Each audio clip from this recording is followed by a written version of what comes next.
Welfare board की जो हमारी मीटिंग ड्यू थी लंबे समय से, उसके उपरांत जो पिछली बार फैसले लिए गए थे उसमें से कितने इम्प्लीमेंट हो चुके हैं उस पर चर्चा हुई। साथ में एक नया निर्णय लिया गया क्योंकि कंस्ट्रक्शन लेबर वेलफेयर बोर्ड एक बड़ा इंफ्रास्ट्रक्चर है जिसमें 3.5 लाख से ऊपर रजिस्टर्ड एम्प्लॉयज़ को हमने 5,000 रुपये की मदद कोविड में करी, 1,000 रुपये पर हफ्ता। और आज बोर्ड में यही निर्णय लिया गया है कि अगर कोई भी कंस्ट्रक्शन साइट जो हमारे साथ रजिस्टर्ड है और उसके अंदर बोर्ड के मेंबर रजिस्टर्ड है, वो वापस हरियाणा में अपने एम्प्लॉयज़ को लाना चाहते हैं तो बोर्ड की ओर से 1,500 रुपया प्रति वर्कर की हम मदद करेंगे इन कंस्ट्रक्शन रजिस्टर्ड साइट्स को कि वो अपनी कंस्ट्रक्शन को दोबारा रीस्टार्ट कर पाए अगले 2 महीने। और उसके साथ रोडवेज विभाग के साथ भी टाई अप करेंगे कि जो इंटर डिस्ट्रिक्ट कंस्ट्रक्शन वर्कर्स की मूवमेंट है, जैसे पहले स्टूडेंट को पासेस दिए जाते हैं, अगर रोडवेज विभाग उसको अप्रूव करता है तो वेलफेयर बोर्ड की तरफ से कंस्ट्रक्शन साइट्स पे आने वाले एम्प्लॉयज़ का भी बोर्ड के सहयोग के साथ शेयरिंग बेसिस पर हम मंथली पास बनाने का भी काम करेंगे। वहीं जहाँ फूड एंड सिविल सप्लाईज़ के अंदर 3 ऐसी साइट थी जहाँ पर एक वेयर हाउसिंग कॉरपोरेशन की नगूरा में और 2 साइट्स बास और नारनौल हिसार के अंदर जो फूड सप्लाईज़ की थी, उसकी जो टीम ने इंक्वायरी करी है उसकी फ़ाइल हमने पुटअप करवाई है। एक चीज़ और हमने पिछले सप्ताह, क्योंकि यमुनानगर के अंदर एक जगह कंप्लेंट आई थी कि आटे की क्वालिटी में गिरावट थी, उसके बाद उस मिल का तो हमने चेकअप करवाया था, मगर रैंडमली 5 ज़िले में जहां आटा वितरण होता है वहां 5-5 अलग डिपो से भी हमने आटे को उठाया है और रैंडम सैंपलिंग उसकी हम करवा रहे हैं, जिससे जो फोर्टिफिकेशन आटे की होनी अगर उसमें किसी तरह की भी डिस्क्रिपेंसी है, क्योंकि एजेंसी सप्लाई करने की एफर्ट है मगर जिम्मेवारी हमारी है पीडीएस में डिस्ट्रीब्यूट करने की, तो हम आने वाले भविष्य में इस पर भी कॉल लेंगे कि क्या आटा वितरण रहना चाहिए या तमाम हरियाणा निवासियों को गेहूँ ही हम सप्लाई करें। अगर फोर्टिफिकेशन का फ़ायदा जैसे पीजीआई ने आज से 2 साल पहले हमें एडवाइस किया था अगर मिल रहा है तो फिर उसको प्रदेश के और ज़िलों में बढ़ाने का विचार कर सकते हैं। सैंपल भी हमने उठाया था, उसकी चेकिंग भी कराई थी। क्या निकला सर? क्योंकि हैफेड द्वारा सरसों का तेल सप्लाई किया जाता है, वो जो एक लॉट था उसके अंदर कहीं भी क्वालिटी कॉम्प्रोमाइज़ नहीं किया गया था, बल्कि उस मिल के स्टोरेज का जो लास्ट बल्क था उससे बिना छान कर उस बॉटल को फिल किया था, जिसके लिए उस कंसर्न लॉट के ऊपर भी पेनल्टी लगाई गई। पिछले दिनों आपने युवाओं का एक रजिस्ट्रेशन करवाकर और उनके रोजगार के लिए बात की थी, आपके विभाग से संबंधित कुछ बैठक आपने की थी, उसमें कुछ आगे बढ़े सर? कोई युवाओं का रोजगार पोर्टल की बात थी।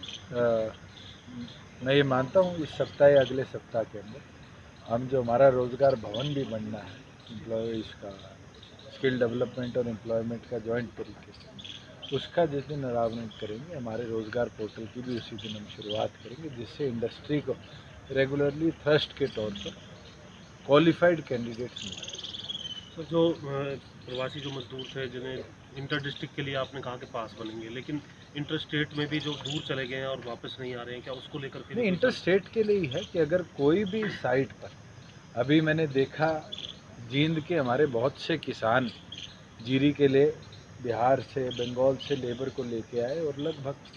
70-70 हज़ार रुपये तक का खर्चा एक बस का, जिसके अंदर 50 लेबरर्स आए, उन लोगों ने अपनी जेब से वहन किया। उसके बाद सरकार ने एक कॉल ली थी कि हम एग्रीकल्चर सेक्टर में, मगर आज वेलफेयर बोर्ड ने एक कॉल ली है कि कंस्ट्रक्शन साइट्स पर अगर लेकर आएंगे तो हम उसको भी फाइनेंशियली एड करेंगे, तो 1500 तक पर एम्प्लॉय का सपोर्ट करेंगे कि वो अपने एम्प्लॉयज़ को वापस ले आए।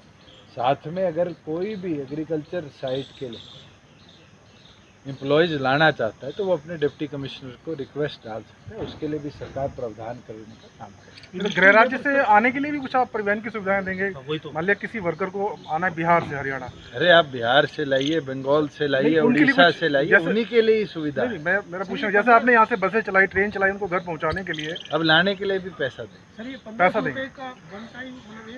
पर पैसेंजर अगले 2 महीने तक अगर कोई अपनी कंस्ट्रक्शन साइट पर लाना चाहता है तो वेलफेयर बोर्ड 1500 रुपये की उनको सहायता करे। सर, ये जो आपने जिस तरह से ये फैसला किया है, वैसे इंडस्ट्री की जो लेबर गई है, उस इंडस्ट्री की लेबर के लिए क्योंकि हरियाणा सरकार ने इन प्रिंसिपल ये फैसला कर लिया था कि अगर कोई भी वापस हरियाणा जाना चाहता है तो हम उसका स्वागत करते हैं, उसको सरल हरियाणा पे अप्लाई करना पड़ेगा। मगर स्पेसिफिकली क्योंकि कंस्ट्रक्शन साइट पर बल्क में एक ही एरिया की लेबर आती है, एग्रीकल्चर साइट्स पर एक ही एरिया की लेबर आती है, उसके लिए स्पेशल आदेश दिए, क्योंकि इंडस्ट्री एक बहुत वास्ट नेटवर्क है और उसके अंदर एक गांव के 50 लोग नहीं आएंगे, तो उसके लिए हमने कहा है कि आप सरल हरियाणा पे अप्लाई करिए और उसको सपोर्ट हरियाणा सरकार करे। दुष्यंत जी, जैसे कि अभी बिजली विभाग ने 2 चाइनीज कंपनियों का टेंडर कैंसिल किया, तो क्या हरियाणा सरकार कुछ और ऐसे कदम उठा सकती है? और क्या मैं तो आपसे पूछ सकता हूँ, क्या आप ये चाइनीज हैंडसेट छोड़ सकते हैं? आज के दिन हमें R&D में डेवलपमेंट करनी पड़ेगी कि हम अपना सुधारें। आज दूरदर्शन से इतने चैनल्स बन चुके हैं, मगर कहीं ना कहीं उन चैनल्स की टेक्नोलॉजी तो उन्हीं देशों के प्रति समर्पित है जो टेक्नोलॉजी को क्वालिटी पे आधारित कर ला सकते हैं। मुझे लगता है जीवन के अंदर बदलाव लाना पड़ेगा, धीरे धीरे आएगा, मगर हमारी प्राथमिकता रहेगी कि हम देश में बनी चीज़ों को यूटिलाइज करें। और मुझे लगता है ये कहना कि हम कल ही सारा बॉयकॉट कर देंगे, ये फिजिबल नहीं है, मगर ऑल्टरनेटिव बनाएंगे, हम सपोर्ट करेंगे। इसके लिए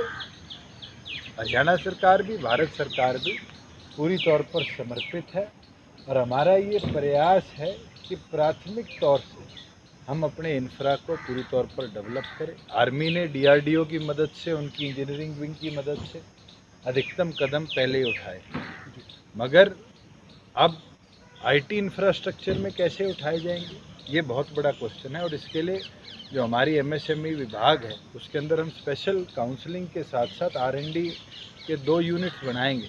जिनमें फोकस्ड एरिया यही रहेगा कि हरियाणा में कोई भी नया उद्योग शुरू करना चाहता है, पूरी तौर पर वो हमारे देश की चीज़ों को यूटिलाइज करेगा, तो हम समर्पित तरीके से उसको पूरा सपोर्ट भी करेंगे और उसको टेक्नोलॉजी एडवांसमेंट के लिए ऑप्शन भी देंगे। सर, JBL का प्लांट भी आप लेकर के आ रहे हैं? मैं पहले भी बता चुका हूँ, पहले चाइनीज़ एक कंपनी थी ATL जो लिथियम बैटरी बनाती थी, रिसेंटली उसको जापानीज़ कंपनी ने ओवरटेक कर लिया है। और हमारे लिए तो अच्छी बात है कि जापान की इंडिया के साथ बहुत अच्छी टाइप भी रही है और हरियाणा के अंदर 3 ऐसे होटल्स हैं जो जापानीज़ आज के दिन लीज पे चलाते हैं, 2 ऐसे हमारे स्कूल्स हैं जहाँ जापानीज़ भाषा पढ़ाई जाती है और 8 ऐसे रेस्टोरेंट हैं जो पूरी तौर पर जापानीज़ लोग चलाते हैं गुड़गांव के अंदर। हमारे बहुत पुराने उनके साथ संबंध रहे हैं, हम निरंतर जापान के साथ कार्य करते रहे हैं और हमें तो उम्मीद है कि JPL ने अब ATL को जब से ओवरटेक किया है, उनके बाद उन्हीं द्वारा हमें अप्रोच किया गया कि हमें लैंड जल्दी अलॉट करी जाए और उसके लिए HSIDC ने प्रोसेस शुरू कर दिया है और जल्द 174 एकड़ ज़मीन के अंदर सोना में वो अपना प्लांट 7,500 करोड़ का इन्वेस्ट भी करेगी और लगभग जो उनका दावा है वो 11 से 15,000 युवाओं को एम्प्लॉयमेंट। हरियाणवी युवा होंगे जिन्हें रोजगार मिलेगा? मैं आपको कंफर्म कह सकता हूँ कि HSIDC के नॉर्म्स के अंदर ये स्पष्ट है कि इंडस्ट्री कोई हमारे यहाँ पर किसी तरह का बेनिफिट लेकर लगती है तो उसके अंदर हरियाणा के युवाओं को प्राथमिकता दी जाएगी और स्ट्रांगली हमारी सरकार समर्पित है उसको हम प्रदेश में। एक आपने बयान दिया था, उसमें कंफ्यूजन है या क्या है? पंचायत के जो इलेक्शन है जून में या जुलाई में या उसमें होने के, आप एक चैनल में काम करते हैं, इतना डाटा तो मेरे ख्याल से आप भी पता कर सकते हो, क्योंकि जुलाई में पिछली बार चुनाव दिए थे, सब जुडियस होने के कारण वो जनवरी में हुए थे, मगर कोर्ट ने उस चुनाव को जुलाई तक समर्पित रखा है। कैबिनेट बैठेगी, इस पर फैसला लेगी क्या इसको वैलिड जनवरी तक माना जाए या जुलाई में टेन्योर ख़त्म करा जाए। मगर हम गेयर्ड अप हैं जैसे ही कोविड क्राइसिस के अंदर अनलॉक शब्द हटेगा और जीवन सामान्य तौर पर आएगा, प्रदेश के अंदर जो भी हालात होंगे सामान्य हुए तो उस समय हम चुनाव करेंगे। दुष्यंत जी, एक बड़ा फैसला सरकार ने लिया कि कोविड जांच की जो दर है वो तय कर दी है। आपको क्या लगता है कि इससे आम लोगों को कितना फ़ायदा मिलेगा जो जांच कराना? मैं ये मानता हूँ कि जो टेस्टिंग